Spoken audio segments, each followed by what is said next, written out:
السلام عليكم ورحمة الله وبركاته. نحمده ونصلي على رسوله الكريم. أما بعد،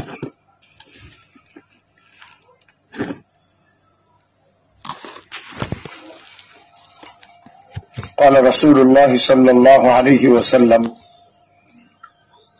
عليكم بسنتي وسنة الخلفاء الراشدين المهديين. وقال عليه الصلاة والسلام: تركت فيكم أمرين لن تضلوا ما تمسكتم بهما كتاب الله وسنة رسوله، أو كما قال صلى الله عليه وسلم.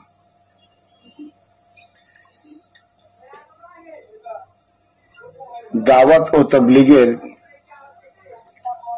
শুরাই নিজামের প্রিয় সাথীবৃন্দ,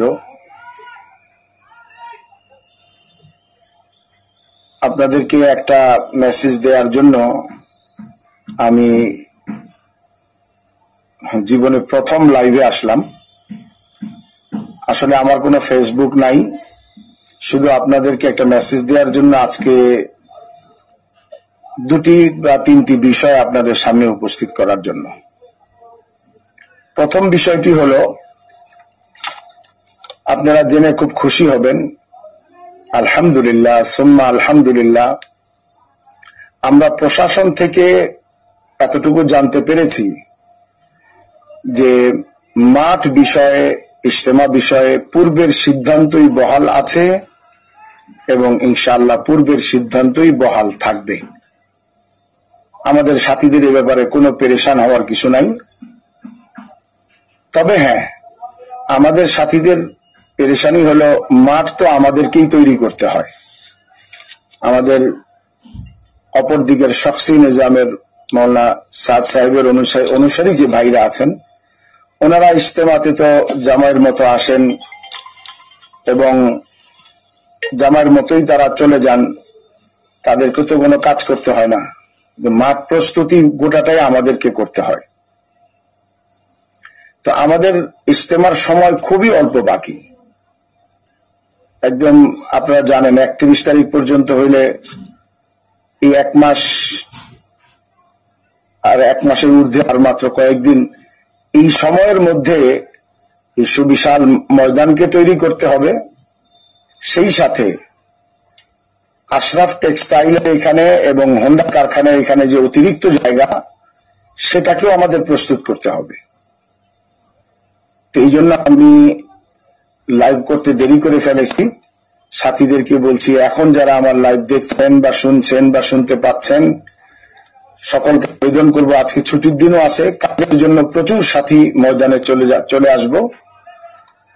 আর এরপরেও প্রতিদিন ঢাকা শহর থেকে এবং অন্যান্য জেলা থেকে আমাদের মুরব্বীদের সাথে পরামর্শক্রমে আমরা ময়দানে থাকার মতো করে আসব, যাতে আমরা ময়দানে কাজ করতে পারি। ময়দানে যে বিশেষ করে আশরাফ টেক্সটাইল মিল এবং হোন্ডা কারখানার এখানে যে জায়গা, অতিরিক্ত জায়গা, বরং আরো একটি অতিরিক্ত জায়গা মাঠ সংলগ্ন আমরা পেয়েছি, যেখানে 50,000 লোক থাকতে পারবে। এই জায়গাটাকেও আমাদেরকে প্রস্তুত করতে হবে। তো এই প্রস্তুতির জন্য আমরা প্রচুর সাথী ইনশাআল্লাহ ময়দানে প্রতিদিন কাজের জন্য যাব এবং অন্যান্য জেলা থেকেও মুরব্বীদের সাথে পরামর্শক্রমে আমরা ময়দানে আসব। এই দুইটি বিষয়। আর 3 নম্বর আরেকটি বিষয় হলো, সাতপন্থী ভাইদেরকে বলছি, অর্থাৎ যারা শখসি নিজামের অধীনে চলছেন, আমি তাদেরকে বলছি, গালমন্দ, মন্দ ভাষা, কটূক্তি, মিথ্যা কথা পরিহার করুন, সত্যের পথে আসুন। ঝগড়া করারও কিন্তু তরিকা আছে। আপনাদের সাথে আমাদের মতের পার্থক্য, ব্যক্তির সাথে তো কোনো আমাদের দ্বন্দ্ব নাই, আপনি ব্যক্তির সাথে আমার কোনো দ্বন্দ্ব নাই। সুতরাং আপনি আমাকে কেন গালমন্দ করে আপনার আখিরাত নষ্ট করবেন? দ্বন্দ্ব তো আমাদের একটা মতের সাথে, কিন্তু আপনারা ইদানিং কালে আপনাদের একজন মুরব্বী বলেন বা একজন অনুসারী বলেন, আমি নাম নিয়েই বলছি, মাওলানা বলবো কিনা, আব্দুল্লাহ মনসুর সাহেব, উনি বারবার লাইভে এসে আমার নাম উল্লেখ করে বিভিন্ন কথা বলছেন। উনি তো আমাকে চেনেন, আমার এখানে আসছেন, ওনার সন্তান আমার এখানে পড়েছেন, উনি আমার সাথে বসেও কথা বলতে পারেন। এইভাবে লাইভে এসে কটূক্তি করার তো কোনো প্রয়োজন নাই। উনি এর আগেও ইউটিউবে এখনো বর্তমানে বিদ্যমান আছে, উনি আমাকে, মুফতি নজরুল ইসলাম সাহেবকে, মৌলানা জুবাইর সাহেব দামাত বারাকাতুহুমকে, মৌলানা ওমর ফারুক, মৌলানা রবিউল হক সাহেবকে, মৌলানা নুরুর রহমান, মৌলানা আব্দুল মতিন সাহেবকে, মৌলানা আব্দুল বার সাহেবকে, মৌলানা ইউসুফ সাহেবকে যে ভাষায়, যে অকথ্য ভাষায় গালিগালাজ করেছেন, তাতে ওনাকে আলেম বলতে আমার দ্বিধা হয় এবং সন্দেহ হয় যে একজন আলেম হতেই পারে না যেভাবে কেউ গালিগালাজ করে। আপনারা চাইলে সেটা ইউটিউব থেকে দেখে নিতে পারেন। তো এই জন্য বলি, এই রাস্তাটা পরিহার করুন এবং সহি তরিকা অবলম্বন করুন। বিশেষ করে সরকারিভাবে একটা সিদ্ধান্ত হয়েছে যে আমাদের এই ব্যাপারে বসা হবে, তৎপর্যন্ত অপেক্ষা করেন। বিশেষ করে এর মধ্যে যে মার্চের আগে আপনাদের শুধু ইজতেমা করার কথা, কিন্তু আপনারা জনাব ওয়াসিফ ভাইয়ের চিঠি পেয়ে আপনারা বিপদগামী হওয়ার চেষ্টা করবেন না। ওয়াসিফ ভাই একটি চিঠি পাঠিয়েছেন, যে চিঠিতে কিছু সামানার কথা উল্লেখ করছেন যা তবলিগের ইতিহাসে আমরা কখনো দেখিনি। টর্চ লাইট নিয়ে আসবেন, শুকনো খাবার নিয়ে আসবেন। ভাগ্যিস উনি লাঠির মাথায় পেরেকের কথাটা হাইড করেই গেছেন, হয়তো সে কথাটাও বলতেন, হয়তো প্রকাশ পাবে বিধায় বলেন নাই। এই সমস্ত সামানা নিয়ে জোরে কেউ আসে না, জোরে বিছনা নিয়ে আসে, হাড়ি পাতিল নিয়ে আসে। তো এই চিঠি পেয়ে আপনারা বিভ্রান্ত হবেন না এবং এই চিঠি পেয়ে আপনারা ময়দানে আসার চেষ্টাও করেন না। যদি চেষ্টা করেন, আপনাদের সত্যিকার অর্থে কিছু মনে করেন না, ময়দানে আসার পারমিশন সরকারিভাবে নেই। যদি গায়ের জোর, পেশি জোর খাটায় আসতে চান, তাহলে আপনারা বিপদগামী হবেন। সে বিপদগামীটা আমরা আপনাদেরকে এদিকে ইঙ্গিত করছি না যে আমরা আপনাদেরকে কোনো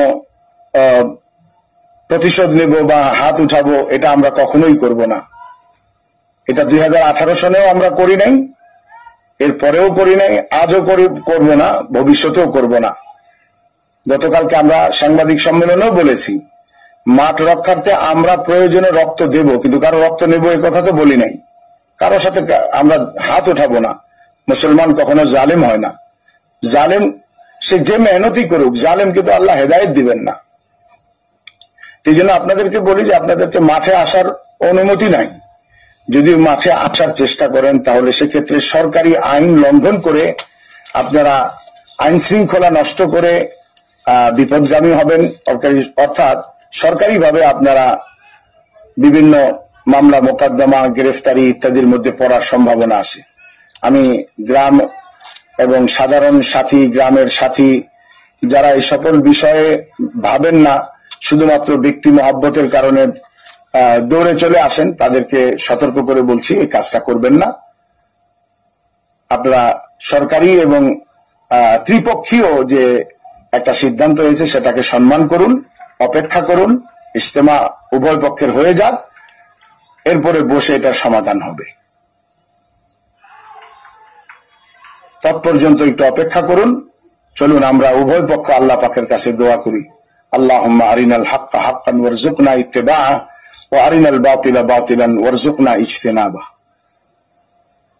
যে আল্লাহ আমাকে হক দেখান, হকের অনুসরণের তৌফিক দিন, আর বাতিলকে বাতিল হিসেবে দেখান এবং বাতিল থেকে আমাদেরকে সরিয়ে দূরে থাকার তৌফিক দিন। আপনি নিজেই চিন্তা করুন, এই দোয়াটি আপনি কয়বার করেছেন। যদি দোয়া করে থাকেন, আলহামদুলিল্লাহ, খুবই ভালো কথা। না করে থাকলে নিজেকে প্রশ্ন করুন যে এটা তো রসুলের সুন্নত রসুলের আদর্শই দোয়া পড়া ফিতনার সময়, তাহলে আমি কেন পড়লাম না? এই দোয়া করুন। আপনারা ভালো থাকুন এবং শান্তি শৃঙ্খলা বজায় রেখে আল্লাহ তাআলা আমাদের সকলকে কোরআন সুন্নাহ মোতাবেক হক ও সত্যের উপরে মুজতামে ও একত্রিত হওয়ার তৌফিক দান করুন। এই বলে আমি আমার লাইভকে বর্তমানে শেষ করছি। আসসালামু আলাইকুম ওয়া রাহমাতুল্লাহি ওয়া বারাকাতুহু।